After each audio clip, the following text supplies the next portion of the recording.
ഈശോ മിശിഹായിൽ ഏറ്റവും അധികം സ്നേഹിക്കപ്പെടുന്ന മാതാപിതാക്കളെ, സഹോദരി സഹോദരങ്ങളെ, വിശുദ്ധ മത്തായി ശ്ലീഹായുടെ സുവിശേഷം 17-ാം അധ്യായം 1 മുതൽ 8 വരെയുള്ള വാക്യങ്ങളിൽ ഈശോയുടെ രൂപാന്തരീകരണമാണ് നമ്മൾ വായിക്കുക.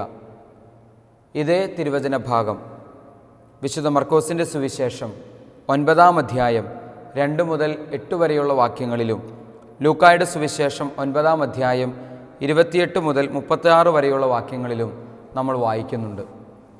പ്രിയപ്പെട്ടവരെ, ഈശോയുടെ രൂപാന്തരീകരണം താബോർ മലയിൽ വെച്ച് കർത്താവ് ഈശോ മിശിഹ പത്രോസ് ശ്ലീഹായെയും യാക്കോബ്, യോഹന്നാൻ അപ്പസ്തോലന്മാരെയും കൂട്ടിക്കൊണ്ട് മലയുടെ മുകളിലേക്ക് പോകുന്നു.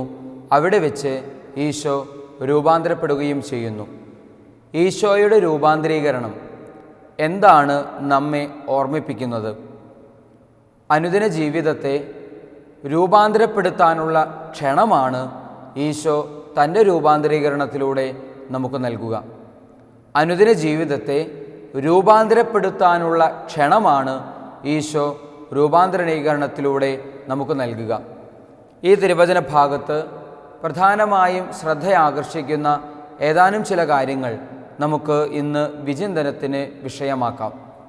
നമ്മൾ വായിക്കുന്നു, അവൻ്റെ മുഖം സൂര്യനെ പോലെ വെട്ടിത്തിളങ്ങി.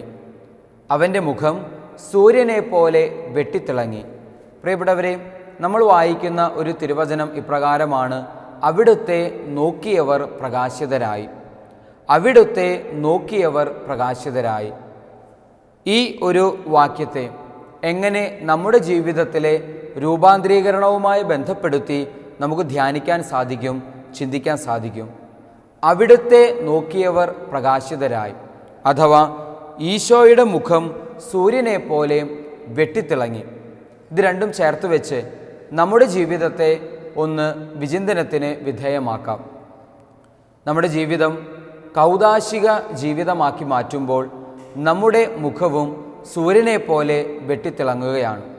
അല്ലെങ്കിൽ അനുദിനവും അനുനിമിഷവും കർത്താവിൻ്റെ കൂടെ ആയിരിക്കുമ്പോൾ, തിരുസക്രാരിക്ക് മുൻപിൽ ചെലവഴിക്കാൻ സാധിക്കുന്ന സമയമത്രയും ചെലവഴിക്കാനായിട്ട് നമ്മൾ തയ്യാറാകുമ്പോൾ, വിശുദ്ധ കുർബാനയിൽ അനുദിനവും പങ്കെടുക്കുവാൻ നമ്മൾ തയ്യാറാകുമ്പോൾ, തിരുവോസ്തിക്ക് മുൻപിൽ സാധിക്കുന്നിടത്തോളം സമയം ഇരിക്കുവാൻ നമ്മൾ തയ്യാറാകുമ്പോൾ, വിശുദ്ധ ഗ്രന്ഥത്തിന് മുൻപിൽ ഇരിക്കുവാനും വിശുദ്ധ ഗ്രന്ഥം അനുദിനവും അനേക സമയം വായിക്കുവാനും നമ്മൾ തയ്യാറാകുമ്പോൾ, കൂദാശകൾ സ്വീകരിക്കാൻ നമ്മൾ തയ്യാറാകുമ്പോൾ, വ്യക്തിപരമായ പ്രാർത്ഥനയ്ക്ക് നമ്മൾ ഒരുപാട് സമയം കണ്ടെത്താൻ ശ്രമിക്കുമ്പോൾ, ജപമാല ചൊല്ലുമ്പോൾ, നമ്മൾ ഈശോയോട് കൂടെ ആയിരിക്കുമ്പോൾ, നമ്മൾ ഈശോയുടെ മുഖം നിരന്തരം നോക്കിയിരിക്കുമ്പോൾ, ഇതാ ഈ പ്രകാശം നമ്മുടെ ജീവിതത്തിലും സ്വീകരിക്കാനായി നമുക്ക് സാധിക്കുകയാണ്.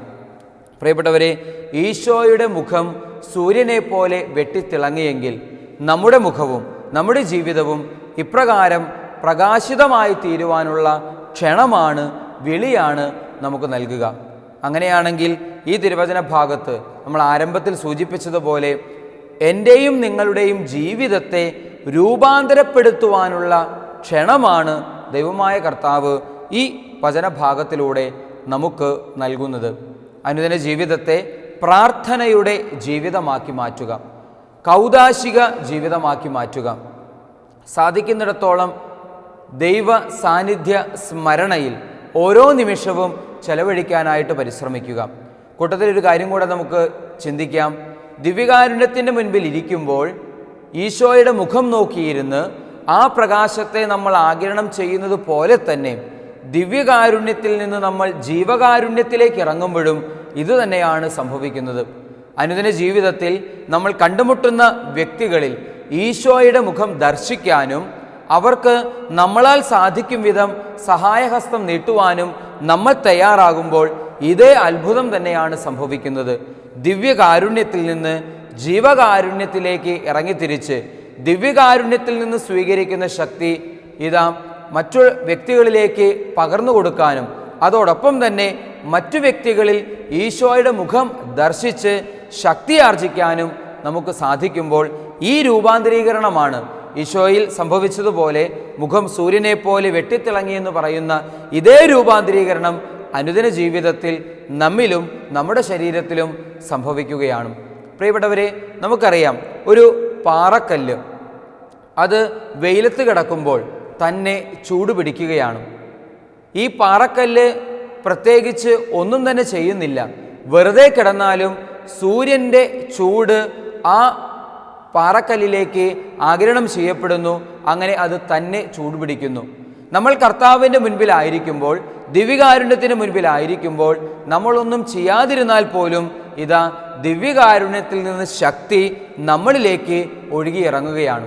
ഇപ്രകാരം പറഞ്ഞതിൻ്റെ പുറകിലെ കാരണം മറ്റൊന്നുമല്ല, പലപ്പോഴും ഒരുപാട് പേര് ഇങ്ങനെ ഒരു സങ്കടം പങ്കുവെക്കാറുണ്ട്. അല്ലെങ്കിൽ നമ്മുടെ എല്ലാവരുടെയും മനസ്സിലെ ഒരു സങ്കടമാണ്, പലപ്പോഴും പ്രാർത്ഥിക്കാനിരിക്കുമ്പോൾ ക്ഷീണം തോന്നുന്നു, തളർച്ച തോന്നുന്നു, അവശത തോന്നുന്നു, ഉറക്കം വരുന്നു, ഏകാഗ്രത കിട്ടുന്നില്ല.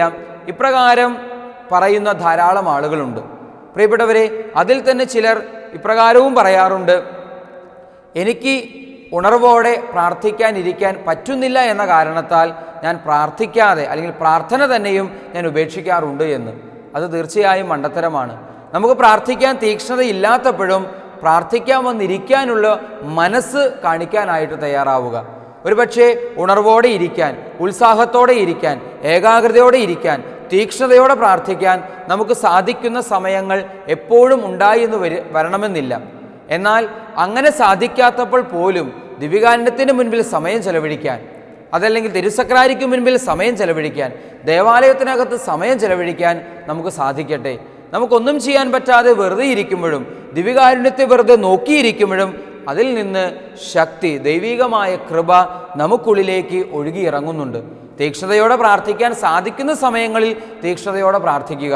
തീക്ഷ്ണതയോടെ പ്രാർത്ഥിക്കാൻ പറ്റാത്തപ്പോഴും ദിവ്യകാരുണ്യത്തിന് മുൻപിൽ വെറുതെയെങ്കിലും കുറച്ചു നേരം ഇരിക്കാൻ ശ്രമിക്കുക.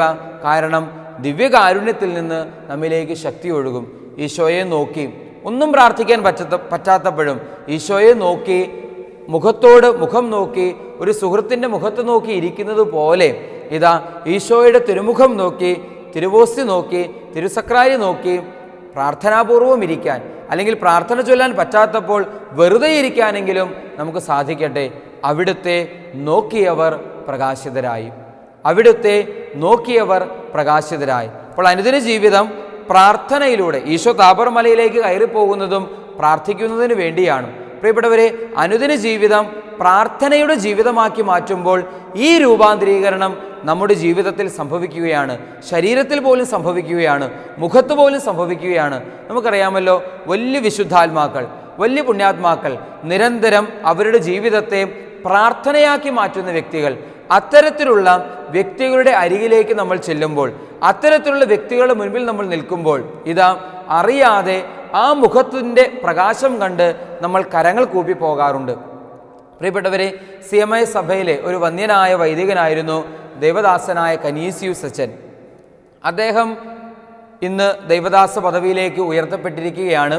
അദ്ദേഹത്തെ അടുത്ത് പരിചയമുള്ള ചില വ്യക്തികൾ പലപ്പോഴും പറയുന്നത് കേട്ടിട്ടുണ്ട്. അദ്ദേഹം ജീവിച്ചിരുന്ന കാലത്ത് അദ്ദേഹത്തെക്കുറിച്ച് ഇപ്രകാരം പറയുന്നത് കേൾക്കാൻ ഇടവന്നിട്ടുണ്ട്. ആ അച്ഛൻ്റെ മുൻപിൽ ചെന്നാൽ അറിയാതെ കൈ കൂപ്പിപ്പോകും. കാരണം ആ മുഖത്തിന് പ്രത്യേകമാ വിധത്തിലൊരു പ്രകാശമുണ്ട് എന്ന്.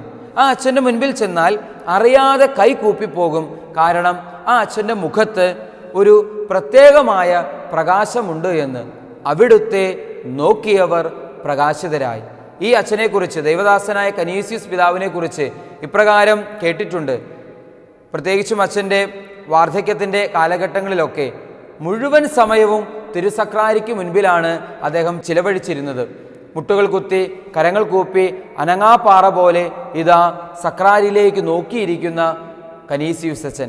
പ്രിയപ്പെട്ടവരെ, അദ്ദേഹം അങ്ങനെ പ്രാർത്ഥിക്കുന്നത് കാണുന്നത് പോലും നമ്മുടെ ഉള്ളിൽ പ്രാർത്ഥനയുടെ ഒരു അനുഭവം സമ്മാനിക്കാറുണ്ട് എന്ന് അനുഭവസ്ഥരായ പലരും പറഞ്ഞു കേൾക്കാൻ ഇടവന്നിട്ടുണ്ട്. ഈശോയിൽ സ്നേഹമുള്ളവരെ, നിരന്തരം ഈശോയെ നോക്കിയിരിക്കുന്നവർ, നിരന്തരം തിരുസക്രാരി നോക്കിയിരിക്കുന്നവർ, നിരന്തരം പ്രാർത്ഥനയിലായിരിക്കുന്നവർ, അവരുടെ മുഖം പ്രകാശിക്കുകയാണ്.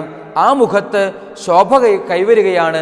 ആ ജീവിതങ്ങളിൽ ദൈവത്തിൻ്റെ കൃപ, പ്രകാശം വന്ന് നിറയുകയാണ്.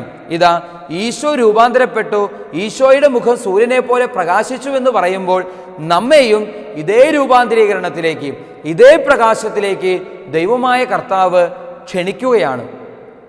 നേരത്തെ സൂചിപ്പിച്ചതുപോലെ തിരുസക്രാരിക്ക് മുൻപിൽ ചെലവഴിക്കുന്നത് മാത്രമല്ല, അല്ലെങ്കിൽ നിരന്തരമായി പ്രാർത്ഥിക്കുന്നത് മാത്രമല്ല, ദിവ്യകാരുണ്യത്തിൽ നിന്ന് ജീവകാരുണ്യത്തിലേക്ക് ഇറങ്ങുമ്പോഴും ഇതേ യാഥാർത്ഥ്യം സംഭവിക്കുന്നു. എന്ന് വെച്ച് കഴിഞ്ഞാൽ മദർ തെരേസ ഒക്കെ ചെയ്തതുപോലെ, അല്ലെങ്കിൽ ചാവറ കുര്യാക്കോസ് ഏലിയാസ് പിതാവൊക്കെ ചെയ്തതുപോലെ, ഫാദർ ഡാമിയൻ ചെയ്തതുപോലെ നമ്മുടെയൊക്കെ ജീവിതം ദിവ്യകാരുണ്യത്തിൽ നിന്ന് ശക്തി സ്വീകരിച്ച് ജീവകാരുണ്യ പ്രവർത്തനത്തിനായി ഇറങ്ങിത്തിരിക്കുമ്പോൾ രണ്ട് കാര്യങ്ങൾ സംഭവിക്കുന്നു. ദിവ്യകാരുണ്യത്തിൽ നിന്ന് സ്വീകരിച്ച പ്രകാശം അവർക്ക് കൊടുക്കാൻ സാധിക്കുന്നു എന്നുള്ളത് ഒന്നാമത്തെ കാര്യം. അതോടൊപ്പം തന്നെ ഇതാ ഞാൻ കണ്ടുമുട്ടുന്ന ഓരോ വ്യക്തികളിലും ക്രിസ്തുവിനെ കണ്ട് അവൾക്ക് ശുശ്രൂഷ ചെയ്യുമ്പോൾ ഇതാ ക്രിസ്തുവിൻ്റെ പ്രകാശം അവനിൽ നിന്ന് എന്നിലേക്ക് ആഗിരണം ചെയ്യപ്പെടുന്നു, അല്ലെങ്കിൽ എന്നിലേക്ക് വരികയും ചെയ്യുന്നു. പ്രിയപ്പെട്ടവരെ, ഇപ്രകാരം ഈശോയിൽ സംഭവിച്ച രൂപാന്തരീകരണം, ആ മുഖം പ്രകാശിച്ചു എന്നുള്ള തിരുവാക്യം നമ്മുടെ ജീവിതത്തിലും അന്വർത്ഥമാക്കുവാനായിട്ട് നമുക്ക് സാധിക്കും. ഇനി രണ്ടാമതായി നമ്മൾ കാണുന്നു, വസ്ത്രം പ്രകാശം പോലെ ധവളമായി. വസ്ത്രം പ്രകാശം പോലെ ധവളമായി. എപ്പോഴാണ് പ്രിയപ്പെട്ടവരെ വസ്ത്രം പ്രകാശം പോലെ ധവളമാവുക? നമ്മുടെ വസ്ത്രത്തെ പ്രകാശം പോലെ ധവളമാക്കാൻ നമുക്കെങ്ങനെ സാധിക്കും? നല്ലപോലെ അലക്കി വൃത്തിയാക്കി കഴിഞ്ഞാൽ ധവളമാക്കാനായിട്ട് സാധിക്കും. വെള്ളവസ്ത്രം ചെളി പുരണ്ടിട്ടുണ്ടെങ്കിൽ നല്ലപോലെ അലക്കി വൃത്തിയാക്കുക, അങ്ങനെ നമുക്ക് അതിനെ പ്രകാശിതമാക്കി തീർക്കാനായിട്ട് സാധിക്കും, അല്ലെങ്കിൽ വെണ്മയുള്ളതാക്കി തീർക്കാനായിട്ട് സാധിക്കും. പക്ഷെ തീർച്ചയായും ഇവിടെ ഉദ്ദേശിക്കുന്നത് അപ്രകാരമുള്ള ഒരു വെണ്മയല്ല, ഇത് പരിശുദ്ധിയുടെ വെണ്മയാണ്. നമുക്കറിയാം, വിശുദ്ധനായിരിക്കുന്ന ചാവറ കുര്യാക്കോസ് ഏലിയാസ് പിതാവ്, അദ്ദേഹം മരണക്കിടക്കയിൽ വെച്ച് ഇപ്രകാരം പറയുന്നുണ്ട്, മാമോദീസായിൽ എനിക്ക് ലഭിച്ച വെള്ളവസ്ത്രത്തിൽ കറപുരളാതെ കാത്തു സൂക്ഷിച്ചു എന്ന ചാരിതാർത്ഥ്യത്തോടെയാണ് ഞാൻ കണ്ണടയ്ക്കുന്നത് എന്ന്. പ്രിയപ്പെട്ടവരെ, ഇത് അഹങ്കാരത്തിൻ്റെ വാക്കുകളല്ല, നേരെ മറിച്ച് ഹൃദയത്തിൻ്റെ ആഴങ്ങളിൽ നിന്നുള്ള ബോധ്യത്തിൽ നിന്ന് വന്ന വാക്കുകളാണ്. ജീവിതകാലത്തുടനീളം തിരുസക്രാരിക്ക് മുൻപിൽ മുട്ടുകുത്തി കരങ്ങൾ വിരിച്ചു പിടിച്ച് ഞാൻ പാപിയാണെന്ന് നിലവിളിയോടെ ഏറ്റുപറഞ്ഞിരുന്ന പുണ്യാത്മാവിന് മരണക്കിടക്കയിൽ വെച്ച് അഭിമാനത്തോടെ പറയാൻ സാധിച്ചു, മാമോദീസായിൽ എനിക്ക് ലഭിച്ച വിശുദ്ധിയുടെ വെള്ളവസ്ത്രത്തിൽ, പ്രസാദവരത്തിൻ്റെ വെള്ളവസ്ത്രത്തിൽ കറപുരളാതെ കാത്തു സൂക്ഷിച്ചുവെന്ന ചാരിതാർത്ഥ്യത്തോടെയാണ് ഞാൻ കണ്ണടയ്ക്കുന്നത് എന്ന്. പ്രിയപ്പെട്ടവരെ, അപ്പോൾ വസ്ത്രത്തെ വെണ്മയാക്കി മാറ്റുക എന്ന് പറഞ്ഞാൽ ഈശോ നമുക്ക് തന്നിരിക്കുന്ന മാമോദീസായുടെ സമയത്ത് നമ്മൾ ഓരോരുത്തരും ധരിച്ചിരിക്കുന്ന വിശുദ്ധിയുടെ പ്രസാദവരത്തിൻ്റെ വെണ്മയേറിയ വസ്ത്രത്തിൽ പാപത്തിൻ്റെ അശുദ്ധിയുടെ കറപുരളാതെ കാത്തു സൂക്ഷിക്കാനായിട്ട് നമുക്ക് ഓരോരുത്തർക്കും സാധിക്കണം. കറപുരളാതെ കാത്തു സൂക്ഷിക്കുമ്പോൾ ഇതാ ഈ വിശുദ്ധിയുടെ വെള്ളവസ്ത്രം കൂടുതൽ കൂടുതൽ വെണ്മയായി തീരുകയാണ്, കൂടുതൽ കൂടുതൽ പ്രകാശിതമായി തീരുകയാണ്. ഈശോയുടെ വസ്ത്രം വെണ്മയായി രൂപാന്തരപ്പെട്ടു എന്ന് നമ്മൾ വായിക്കുമ്പോൾ, അല്ലെങ്കിൽ ധവളമായി തീർന്നു എന്നൊക്കെ നമ്മൾ വായിക്കുമ്പോൾ, ഇതേ വെണ്മ നമ്മുടെ ജീവിതത്തിൽ വിശുദ്ധിയിലൂടെ കടന്നു വരട്ടെ എന്ന് നമുക്ക് പ്രാർത്ഥിക്കാം. നമുക്ക് അപ്രകാരം ആഗ്രഹിക്കാം, അതിനായിട്ട് പരിശ്രമിക്കുകയും ചെയ്യാം. വീണ്ടും നമ്മളിതാ ഇപ്രകാരം കാണുന്നു, മോശയും ഏലിയായും അവനോട് സംസാരിച്ചുവെന്ന്. മോശയും ഏലിയായും അവനോട് സംസാരിച്ചുവെന്ന്. പ്രിയപ്പെട്ടവരെ, ഇതാ മോശ പ്രവാചകൻ, ഏലിയ പ്രവാചകൻ. പഴയ നിയമ പുസ്തകത്തിൽ ഏറ്റവും കൂടുതൽ ശക്തമായ കഥാപാത്രങ്ങളായി, പ്രവാചകരായി പ്രത്യക്ഷപ്പെടുന്ന രണ്ട് പ്രവാചകരാണ് മോശ പ്രവാചകനും അതുപോലെ തന്നെ ഏലിയ പ്രവാചകനും. എങ്ങനെ നമ്മുടെ ജീവിതത്തിൽ ഇത് സാധ്യതമാക്കാനായിട്ട് സാധിക്കും? വിശുദ്ധരുമായുള്ള സംസർഗം, സാധിക്കുന്നിടത്തോളം വിശുദ്ധരുമായി സംസർഗത്തിൽ ഏർപ്പെടാനായിട്ട് സാധിക്കുക എന്ന് വെച്ച് കഴിഞ്ഞാൽ, ജീവിച്ചിരിക്കുന്നവരിൽ തന്നെ നന്നായി പ്രാർത്ഥിക്കുന്ന, നന്നായി കർത്താവിൻ്റെ സന്നിധിയിൽ നിരന്തരം ജീവിതത്തെ പ്രാർത്ഥനയാക്കി മാറ്റുന്ന, ദിവ്യകാരുണ്യത്തിൽ നിന്ന് ജീവകാരുണ്യത്തിലേക്ക് ഇറങ്ങിത്തിരിക്കുന്ന, വിശുദ്ധിയിൽ ജീവിക്കുന്ന വ്യക്തികളുമായി ഒരു സംസർഗം നമ്മുടെ ജീവിതത്തിലും സംഭവിക്കട്ടെ. അത് നമ്മുടെ ജീവിതത്തെ രൂപപ്പെടുത്താൻ ഒത്തിരിയേറെ സഹായിക്കും. നമ്മൾ സാധാരണ സ്കൂളിൽ വിദ്യാർത്ഥികളെയൊക്കെ പറഞ്ഞു വിടുമ്പോഴും അല്ലാത്തപ്പോഴുമൊക്കെ കുട്ടികളോട് പറയാറുണ്ട് നല്ല കൂട്ടുകെട്ടിനെ കുറിച്ച്. സജ്ജനങ്ങളുമായി കൂട്ടുചേരുക എന്ന് കുഞ്ഞുങ്ങൾക്ക് പറഞ്ഞു കൊടുക്കാറുണ്ട്. കുഞ്ഞുങ്ങൾ മാത്രമല്ല, യുവജനങ്ങളാകട്ടെ, കൗമാരപ്രായക്കാരാകട്ടെ, ആരുമായിക്കൊള്ളട്ടെ, ഞാനാകട്ടെ, നിങ്ങളാകട്ടെ, ആരുമായിക്കൊള്ളട്ടെ, സജ്ജനങ്ങളുമായി കൂട്ടുചേരുക എന്നുള്ളത് വളരെ പ്രാധാന്യത്തോടുകൂടെ അവതരിപ്പിക്കപ്പെടുന്ന ഒരു യാഥാർത്ഥ്യമാണ്. എന്ന് വെച്ച് കഴിഞ്ഞാൽ പാപികളെ മുഴുവൻ അവഗണിക്കണമെന്നോ ഒഴിവാക്കണമെന്നോ അല്ല പറയുന്നതിൻ്റെ അർത്ഥം. എൻ്റെ ജീവിതത്തെ രൂപപ്പെടുത്താനും രൂപാന്തരപ്പെടുത്താനും സജ്ജനങ്ങളുമായി ഒരു കൂട്ട് എനിക്ക് ആവശ്യമാണ്. കാരണം അവരിൽ കാണുന്ന നന്മയൊക്കെ ജീവിതത്തിലേക്ക് സ്വാംശീകരിക്കാൻ സജ്ജനങ്ങളുമായുള്ള കൂട്ട് നമ്മളെ സഹായിക്കും. നമ്മൾ സാധാരണ പറയാറുണ്ട്, ചന്ദനം ചാരിയാൽ ചന്ദനം മണക്കുമെന്ന്. ചന്ദനം ചാരിയാൽ ചന്ദനം മണക്കുമെന്ന്. അപ്പോൾ ചന്ദനത്തിൻ്റെ സുഗന്ധമുള്ള, അതല്ലെങ്കിൽ വിശുദ്ധിയുടെ സുഗന്ധമുള്ള വ്യക്തികളുമായുള്ള സംസർഗം നമ്മളെ വിശുദ്ധിയിലേക്ക് നടന്നെടുക്കുന്നതിന് ഒട്ടേറെ പ്രചോദനാത്മകമായി, പ്രേരണയായി, പ്രേരക ശക്തിയായി നിലകൊള്ളുന്ന വലിയൊരു ഘടകമാണ്. അതോടൊപ്പം തന്നെ ഇത്തരത്തിലല്ലാത്ത വ്യക്തികളിലേക്ക് നമ്മുടെ കൃപയൊഴുക്കി അവരെ രൂപാന്തരപ്പെടുത്താൻ തീർച്ചയായും നമുക്ക് സാധിക്കണമെങ്കിൽ നമ്മളിൽ ആദ്യം കൃപ നിറഞ്ഞിട്ടുണ്ടാകണം. സജ്ജനങ്ങളുമായുള്ള നല്ല കൂട്ടുകെട്ടിൽ ഏർപ്പെടാനായിട്ട് നമുക്ക് സാധിക്കട്ടെ. മദ്യപാനികളോട് കൂട്ടുചേർന്നാൽ മദ്യപിക്കാനുള്ള സാധ്യത, മദ്യത്തിൽ അടിപ്പെട്ടു പോകാനുള്ള സാധ്യത വളരെ കൂടുതലാണ്. വ്യഭിചാരികളോട് കൂട്ടിച്ചേർന്നാൽ വ്യഭിചാരം എന്ന ദുർവൃത്തിയിലേക്ക് ശരീരവും മനസ്സും വീണുപോകാനുള്ള സാധ്യത വളരെ കൂടുതലാണ്. വിശുദ്ധിയിലും പ്രാർത്ഥനയിലും ദാനധർമ്മങ്ങളിലും പരോപകാര പ്രവർത്തികളിലും എപ്പോഴും മുഴുകി ജീവിക്കുന്ന വ്യക്തികളുമായി കൂട്ടുചേരുന്നത് അത്തരത്തിൽ നമ്മുടെ ജീവിതത്തെ രൂപാന്തരപ്പെടുത്താൻ സഹായിക്കുന്ന ഘടകമാണ്. ശരി പ്രിയപ്പെട്ടവരെ, ഇതാണ് ഈ ഒരു വാചകത്തെ നമ്മുടെ ജീവിതത്തിൽ രൂപാന്തരീകരണമായി രൂപപ്പെടുത്താനുള്ള മാർഗമായി നമ്മൾ സ്വീകരിക്കേണ്ടത്. നാലാമതായി നമ്മൾ കാണുന്നു സ്വർഗത്തിൽ നിന്ന് കേട്ട ഒരു സ്വരം. സ്വർഗത്തിൽ നിന്ന് കേട്ട ഒരു സ്വരം, ഇവൻ എൻ്റെ പ്രിയപുത്രൻ, ഇവനിൽ ഞാൻ പ്രസാദിച്ചിരിക്കുന്നു. പ്രിയപ്പെട്ടവരെ, സ്വർഗം തുറക്കപ്പെടുന്നൊരു സമയമായിട്ടാണ് യേശുവിൻ്റെ രൂപാന്തരീകരണ വേളയെ നമ്മൾ കാണുന്നത്. നമ്മൾ ഇങ്ങനെ കൂടെ ഒന്ന് ചിന്തിക്കുന്നത് നല്ലതാണ്. എപ്പോഴൊക്കെയാണ് സ്വർഗം തുറക്കപ്പെടുന്നത്? ഒരു ധ്യാന ചിന്ത ഇപ്രകാരം പറഞ്ഞു കേൾക്കാൻ ഇടവന്നിട്ടുണ്ട്. ഒരു ധ്യാന പ്രസംഗത്തിൽ കേട്ടിട്ടുള്ള ഒരു ചിന്തയാണ്. ഇതാ, സുവിശേഷങ്ങളുടനീളം നോക്കുമ്പോൾ പ്രധാനമായും സ്വർഗം തുറക്കപ്പെടുന്ന 3 സ്ഥലങ്ങളാണ് നമ്മൾ കാണുന്നത്. ഏതൊക്കെയാണ് 3 സ്ഥലങ്ങൾ? ഒന്ന്, ഈശോയുടെ മാമോദീസായുടെ അവസരം. അന്നേരം സ്വർഗം തുറക്കപ്പെടുന്നുണ്ട്. ഇതേ സ്വരം തന്നെ അവിടെയും ഉണ്ടാകുന്നു. പരിശുദ്ധാത്മാവ് പ്രാവിൻ്റെ രൂപത്തിൽ ഇറങ്ങി വരുന്നു. സ്വർഗത്തിൽ നിന്ന് കേട്ട സ്വരം, ഇവനെൻ്റെ പ്രിയപുത്രൻ, ഇവൻ്റെ വാക്ക് കേൾക്കുവിൻ. അപ്പോൾ മാമോദീസായുടെ സമയത്ത്, ഈശോയുടെ ജ്ഞാനസ്നാന സമയത്ത് സ്വർഗം തുറക്കപ്പെടുന്നുണ്ട്. പിന്നെ ഇതാ താബോർ മലയിൽ വെച്ച് സ്വർഗം തുറക്കപ്പെടുന്നുണ്ട്. ഇനിയും നമ്മൾ വായിക്കുന്നു, ഗെത്സമേൻ തോട്ടത്തിൽ ഈശോ പ്രാർത്ഥിച്ചുകൊണ്ടിരുന്ന അവസരത്തിൽ, ലൂക്കായുടെ സുവിശേഷത്തിലാണ് നമ്മളത് വായിക്കുന്നത്.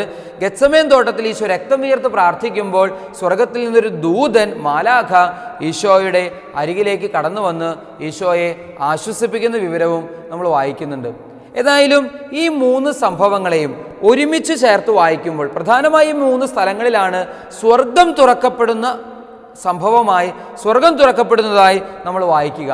ഈ 3 സംഭവങ്ങളും ഒരുമിച്ച് ചേർത്ത് ചിന്തിച്ചാൽ, ധ്യാനിച്ചാൽ മനസ്സിലാക്കാൻ പറ്റും, ഇത് 3ഉം ഈശോയുടെ സഹനവുമായി ബന്ധപ്പെട്ട 3 സംഭവ വികാസങ്ങളാണ്. എന്താണ് ഈ 3 സംഭവങ്ങളിലും കാണുക? ഒന്നാമത്തേത് ജ്ഞാനസ്നാനം. പ്രിയപ്പെട്ടവരെ, ജ്ഞാനസ്നാനം എന്തിൻ്റെ പ്രതീകമാണ്? ഇതാ, പാപത്തിന് മരിച്ച് ക്രിസ്തുവിൽ ഉയർക്കുന്നതിൻ്റെ പ്രതീകമാണ് നമുക്ക് ഓരോരുത്തർക്കും ജ്ഞാനസ്നാനം എന്ന് പറയുന്നത്. ഈശോയുടെ മരണത്തിൽ പങ്കാളിയായിക്കൊണ്ട് ഈശോയുടെ ഉത്ഥാനത്തിൽ നമ്മൾ പങ്കുചേരുന്നു. അതാണ് നമ്മുടെ ജ്ഞാനസ്നാനം. ഇനി ഈശോ മുങ്ങിയ ജ്ഞാനസ്നാനം, ശരിക്കും പറഞ്ഞു കഴിഞ്ഞാൽ അവിടെ ജ്ഞാനസ്നാനം കൊണ്ട് ഉദ്ദേശിക്കുന്നത് പാപികളാണ് യഥാർത്ഥത്തിൽ മാമോദീസ മുങ്ങുന്നതായി യഹൂദരുടെ, അല്ലെങ്കിൽ സ്നാനകർമ്മം സ്വീകരിക്കുന്നതായി യഹൂദരുടെ പശ്ചാത്തലത്തിൽ നമുക്ക് കാണാനായിട്ട് സാധിക്കും. പാപികളാണ് സ്നാനമേൽക്കാനായിട്ട് ഇതാ സ്നാപക യോഹന്നാൻ്റെ അടുത്തേക്ക് വരുന്നത്. സത്യത്തിൽ ഈശോ പാപമൊന്നും ചെയ്തിട്ടില്ല. പരമപരിശുദ്ധനായ ഈശോ ഇതാ പാപികളോട് ചേർന്ന്, പാപികളോട് കൂടെ നിന്ന് ഇതാ മാമോദീസാക്ക് ജ്ഞാനസ്നാനത്തിന് വിധേയനാക്കപ്പെടുന്നു പാപികളോടൊപ്പം. അപ്പോൾ തന്നിലെ ദൈവിക ഭാവം പോലും ഉപേക്ഷിച്ചുകൊണ്ട് പാപികളോടൊപ്പം എണ്ണപ്പെടാൻ തയ്യാറാകുന്ന ക്രിസ്തു സഹനത്തിൻ്റെ ഒരു പ്രത്യേക മേഖലകളിലൂടെ കടന്നു പോവുകയാണ്. തുടർന്ന് നമ്മൾ കാണുന്നുണ്ട്. മാത്രമല്ല, നേരത്തെ സൂചിപ്പിച്ചതുപോലെ മരണത്തിൽ മരിച്ച് ഉയർക്കുന്നതിൻ്റെ പ്രതീകം കൂടെയാണ്, മരിച്ചു ഉയർക്കുന്നതിൻ്റെ പ്രതീകം കൂടെയാണ് മുങ്ങി എഴുന്നേൽക്കുക എന്ന് പറഞ്ഞാൽ അർത്ഥമാവുക. അപ്പോൾ പ്രിയപ്പെട്ടവരെ, അതൊരു സഹനത്തിൻ്റെ അനുഭവം. അതോടൊപ്പം തന്നെ ഇത് കഴിഞ്ഞാൽ ഉടനെ തന്നെ ഈശോ യാത്രയാകുന്നത് മരുഭൂമിയിലേക്ക്. മരുഭൂമിയിൽ വെച്ച് ഈശോ പ്രലോഭിപ്പിക്കപ്പെടുന്നു. അവിടെ വെച്ച് 40 ദിനരാത്രങ്ങൾ മരുഭൂമിയിലെ മണലാരണ്യത്തിൽ തപസ്സിലും പ്രാർത്ഥനയിലും പ്രായശ്ചിത്തത്തിലും ഈശോ ചിലവഴിക്കുന്നു. പ്രിയപ്പെട്ടവർ, നമുക്കറിയാം ഈശോയുടെ ജീവിതത്തിൽ ഈശോ പാപമൊന്നും ചെയ്തിട്ടില്ല. എങ്കിലും മരുഭൂമിയിൽ വെച്ച് 40 ദിനരാത്രങ്ങൾ ഉപവസിച്ച് പരിഹാരം ചെയ്ത് പ്രായശ്ചിത്തമനുഷ്ഠിച്ച് കർത്താവ് ഈശോ മിശിഹ പരസ്യ ജീവിതത്തിനായി ഒരുങ്ങുകയായിരുന്നു, ശക്തി ആർജിക്കുകയായിരുന്നു. നമുക്കറിയാം മരുഭൂമിയിൽ 40 ദിവസങ്ങൾ ചെലവഴിക്കുക എന്ന് പറഞ്ഞാൽ അതും ഭക്ഷണമില്ലാതെ ജലപാനീയമില്ലാതെ ചെലവഴിക്കുക എന്ന് പറഞ്ഞാൽ തീർച്ചയായും അങ്ങേയറ്റം പ്രയാസമുള്ള കാര്യമാണ്. അത്തരത്തിലുള്ളൊരു സഹനത്തിൻ്റെ അനുഭവത്തിലേക്കാണ് ഈശോ തുടർന്ന് പ്രവേശിക്കുന്നതായി നമുക്ക് കാണാനായിട്ട് സാധിക്കുക. അവിടെ വെച്ച് പ്രലോഭകൻ വന്ന് ഈശോയെ പ്രലോഭിപ്പിക്കുന്നുണ്ട്. അതിലൊരു പ്രലോഭനത്തെക്കുറിച്ച് മാത്രം ഇപ്പോഴൊന്ന് ചിന്തിക്കാം. കല്ലുകളെ അപ്പമാക്കാൻ ഈശോയോട് ആവശ്യപ്പെടുന്നു. ഈശോ ഒരിക്കലും കല്ലിനെ അപ്പമാക്കുന്നില്ല. ഈശോ ഒരിക്കലും കല്ലിനെ അപ്പമാക്കുന്നില്ല. കല്ലിനെ അപ്പമാക്കുന്നത് പാപമാണോ? ഒരിക്കലുമല്ല. കല്ലിനെ അപ്പമാക്കുന്നത് അതിൽ തന്നെ പാപമൊന്നുമല്ല. നമ്മളും കല്ലിനെ അപ്പമാക്കാറുണ്ട്. എങ്ങനെയാണ് കല്ലിനെ അപ്പമാക്കാനായിട്ട് സാധിക്കുക? കല്ല് പൊടിക്കപ്പെടുന്നു, മണ്ണായി മാറുന്നു, ആ മണ്ണിലേക്ക് വിത്തുകൾ വിതയ്ക്കപ്പെടുന്നു, അതിൽ വെള്ളമൊഴിക്കപ്പെടുന്നു, വിത്തുകൾ ഇതാ ആ മണ്ണിൽ കിടന്ന് അഴുകുന്നു, അലിയുന്നു, പിന്നീട് പൊട്ടിമുളയ്ക്കുന്നു, കതിരായി മാറുന്നു, അതിൽ ഇതാ ഗോതമ്പ് മണികൾ, അത് പറിച്ചെടുക്കപ്പെടുന്നു, അതിനുശേഷം അത് ചവിട്ടി മെതിക്കപ്പെടുന്നു, പൊടിക്കപ്പെടുന്നു, പൊള്ളിക്കപ്പെടുന്നു, ചുട്ടെടുക്കപ്പെടുന്നു, അടിച്ചു പരത്തപ്പെടുന്നു, ഏറ്റവും ഒടുവിൽ അത് അപ്പമായി മാറുന്നു. അപ്പോൾ കല്ലിത അപ്പമായി മാറി. പക്ഷെ അതിന് കുറച്ച് അധ്വാനം ആവശ്യമാണ്, അഴുകൽ ആവശ്യമാണ്, സഹനം ആവശ്യമാണ്. കഠിനാധ്വാനത്തിലൂടെ മാത്രമേ ഈ കല്ല് അപ്പമായി മാറുകയുള്ളൂ. ഈശോ അതിജീവിച്ച പ്രലോഭനം, നിമിഷാർദ്ധ നേരം കൊണ്ട് അപ്പമുണ്ടാക്കി തീർക്കാനുള്ള പ്രലോഭനത്തെയാണ് ഈശോ അവിടെ അതിജീവിച്ചത്. പ്രിയപ്പെട്ടവർ, ഇത് നമ്മൾ വളരെ വ്യക്തമായിട്ട് മനസ്സിലാക്കുക. ഇന്ന് നമുക്കറിയാം, നമ്മുടെ നാട്ടിൽ തൊഴിലില്ലാത്ത ഒരുപാട് ചെറുപ്പക്കാരുണ്ട്. തൊഴിലില്ല, ജോലിയില്ല എന്നതിൻ്റെ പേരിൽ സങ്കടപ്പെടുന്ന ഒരുപാട് പേരുണ്ട്. ചോദിക്കട്ടെ, സത്യത്തിൽ തൊഴിൽ ഇല്ലാത്തത് കൊണ്ടാണോ അവർ തൊഴിലില്ല എന്ന് പറഞ്ഞിരിക്കുന്നത്? നമ്മുടെ നാട്ടിൽ തൊഴിലില്ലേ? തൊഴിലില്ലെങ്കിൽ, ജോലിയില്ലെങ്കിൽ, ജോലി സാധ്യതയില്ലെങ്കിൽ എന്തുകൊണ്ട് അന്യസംസ്ഥാന തൊഴിലാളികൾ ഇവിടേക്ക് ജോലി തേടി ഒഴുകിയെത്തുന്നു? ഇവിടേക്ക് വരുന്ന എല്ലാ അന്യസംസ്ഥാന വ്യക്തികൾക്കും തൊഴിൽ നമ്മൾ കൊടുക്കാറുണ്ട്. ധാരാളം തൊഴിൽ ഇവിടെ ഉണ്ട് എന്നുള്ളതാണ് യാഥാർത്ഥ്യം. പിന്നെ എന്തുകൊണ്ട് ഇവിടുത്തെ ചെറുപ്പക്കാർക്ക് ജോലിയില്ല? മണ്ണിലിറങ്ങി പണിയാൻ മനസ്സില്ല, വിയർപ്പൊഴുക്കാൻ മനസ്സില്ല, അതുകൊണ്ട് നമുക്ക് ജോലിയില്ല. മറ്റൊരു വാക്കിൽ പറഞ്ഞാൽ, പഠിച്ച പഠനത്തിന് ആനുപാതികമായൊരു തൊഴിൽ അല്ലെങ്കിൽ ഓഫീസ് വർക്കുകൾ, ഒരുപാട് വിയർപ്പൊന്നും ഒഴുക്കേണ്ടാത്ത തരത്തിലുള്ള ജോലികൾ, അതന്വേഷിച്ച് അതിൻ്റെ പുറകെ പോകുമ്പോൾ ശരിയാണ്, അത്തരം ജോലികൾ എണ്ണത്തിൽ കുറവാണ്. എന്നാൽ നമ്മുടെ നാട്ടിൽ തൊഴിലില്ലാഞ്ഞിട്ടല്ല, നേരെ മറിച്ച് തൊഴിൽ ചെയ്യാൻ നമുക്ക് മനസ്സ് ഇല്ലാഞ്ഞിട്ടാണ്. ഈശോ 30 വർഷക്കാലം തൻ്റെ രഹസ്യ ജീവിതകാലത്ത് ഈശോ കഠിനമായി അധ്വാനിച്ച്, തൻ്റെ വളർത്തപ്പൻ്റെ മരാശാരിപ്പുരയിൽ കഠിനമായി അധ്വാനിച്ച് ജീവിച്ച വ്യക്തിയാണ് കർത്താവ് ഈശോ മിശിഹ. അതുകൊണ്ട് പ്രിയപ്പെട്ടവരെ, കഠിനാധ്വാനത്തിൻ്റെ ജീവിത പാഠം ജീവിതത്തിലേക്ക് സ്വീകരിക്കുക, നമുക്ക് രൂപാന്തരപ്പെടാനായിട്ട് സാധിക്കും. പ്രലോഭനം എന്നതുപോലെ ജ്ഞാനസ്നാനത്തിൻ്റെ, യേശുവിൻ്റെ ജ്ഞാനസ്നാനം ഒരു സഹനത്തിൻ്റെ അനുഭവമാണെന്ന് പറഞ്ഞു. അതിനുശേഷം താബോർ അനുഭവം സഹനത്തിൻ്റെ അനുഭവം. അതെങ്ങനെയാണ് താബോർ എക്സ്പീരിയൻസ് സഹനത്തിൻ്റെ അനുഭവമായി മാറുന്നത്? ഏലിയായും മോശായും പ്രത്യക്ഷപ്പെട്ട് ഈശോയോട് സംസാരിക്കുന്നത് കടന്നുപോകലിനെ കുറിച്ചാണ്. ഈശോ കടന്നു പോകാനിരിക്കുന്ന സഹനത്തെക്കുറിച്ചാണ്. ഇനി മൂന്നാമതായി ഗത്സമേനിയിലെ അനുഭവം. അവിടെ വെച്ചും ഈശോ തീവ്രമായ വേദനയിൽ പിടയുകയാണ്. സ്വർഗം തുറക്കപ്പെടുന്നു, മാലാഖ ഇറങ്ങി വരുന്നു, ഈശോയെ ആശ്വസിപ്പിക്കാനായിട്ട് തയ്യാറാകുന്നു. ഈ 3 അനുഭവങ്ങളും ചേർത്ത് വയ്ക്കുമ്പോൾ മനസ്സിലാകുന്നു, സഹനത്തിൻ്റെ വേളയിലാണ് സ്വർഗം തുറക്കപ്പെടുക. അതുകൊണ്ട് പ്രിയപ്പെട്ടവരെ, അനുദിന ജീവിതത്തിലെ സഹനങ്ങളെ സ്വർഗം തുറക്കപ്പെടുന്ന നിമിഷങ്ങളാക്കി മനസ്സിലാക്കാനായിട്ട് തയ്യാറായാൽ സഹനത്തിൽ ആശ്വാസം കണ്ടെത്താനായിട്ട് പറ്റും. അനുദിന ജീവിതത്തിൽ നമുക്കുണ്ടാകുന്ന സഹനങ്ങൾ ശരിക്കും അപ്പോഴാണ് സ്വർഗം തുറക്കപ്പെടുന്നത് എന്ന അവബോധത്തിൽ ആഴപ്പെടാൻ സാധിച്ചാൽ സഹനത്തെ സ്നേഹപൂർവ്വം സ്വീകരിക്കാനായിട്ട് നമുക്ക് സാധിക്കും. അതുകൊണ്ട് നമ്മുടെ ജീവിതത്തിലെ സഹനങ്ങളെ സ്നേഹപൂർവ്വം സ്വീകരിച്ച് നമുക്ക് നമ്മളെ തന്നെ രൂപാന്തരപ്പെടുത്താൻ പരിശ്രമിക്കാം. മത്തായി ശ്ലീഹായുടെ സുവിശേഷം 17-ാം അധ്യായത്തിൽ പറയുന്ന യേശുവിൻ്റെ രൂപാന്തരീകരണം നമ്മുടെ ജീവിതത്തെ രൂപാന്തരപ്പെടുത്താനുള്ള ക്ഷണമാണ്. നമുക്ക് നമ്മുടെ ജീവിതത്തെ, കാഴ്ചപ്പാടുകളെ, മനോഭാവത്തെ എല്ലാറ്റിനെയും രൂപാന്തരപ്പെടുത്താം. അല്പം കൂടെ സ്നേഹത്തിലേക്ക് നമുക്ക് രൂപാന്തരപ്പെടാം, അല്പം കൂടെ ക്ഷമയിലേക്ക് നമുക്ക് രൂപാന്തരപ്പെടാം, അല്പം കൂടെ സന്തോഷത്തിലേക്ക് നമുക്ക് രൂപാന്തരപ്പെടാം, അല്പം കൂടെ വിശുദ്ധിയിലേക്ക് നമുക്ക് രൂപാന്തരപ്പെടാം. രൂപാന്തരപ്പെട്ട ഈശോ നമ്മെ ഓരോരുത്തരെയും അനുഗ്രഹിക്കട്ടെ, ആശീർവദിക്കട്ടെ. പിതാവിൻ്റെയും പുത്രൻ്റെയും പരിശുദ്ധാത്മാവിൻ്റെയും നാമത്തിൽ ആമീൻ.